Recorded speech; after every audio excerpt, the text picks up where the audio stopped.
ছোট্ট আয়শা ছিল এক ফুল ভালোবাসার মেয়ে।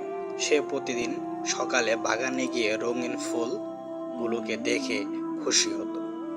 একদিন আয়শা তার মাকে জিজ্ঞাসা করলো, আম্মু, জান্নাতে কি এমন সুন্দর ফুল থাকবে? মা হেসে বললেন, জান্নাতে ফুল হবে এতই সুন্দর যা দুনিয়ার কোনো ফুলের সঙ্গে তুলনা করা হয় না।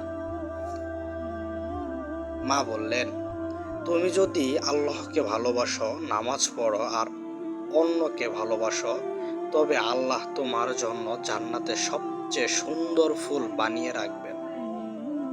এই কথা শোনার পর আয়শা আর শুধু বাগানের ফুল দেখতে যেত না, সে নামাজ পড়তো, কোরআন শিখতো এবং গরিবদের মধ্যে চকলেট ও ফুল বিলি করত।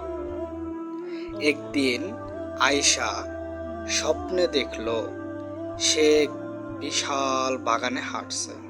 সেখানে সোনালি রঙের ফুল, সুবাসে ভরা বাতাস আর দূর থেকে ভেসে আসছে কোরআনের তেলাওয়াত। সকালে উঠে সে মাকে বলল, আম্মু, আমি জান্নাতে ফুল দেখেছি। মা বললেন, হয়তো আল্লাহ তোমার আমলের পুরস্কার স্বপ্নেই দেখিয়েছেন। আয়শা বুঝে গেল দুনিয়ার ফুল ক্ষণস্থায়ী, কিন্তু জান্নাতের ফুল পেতে হলে তাকে সৎ কাজ করতেই হবে।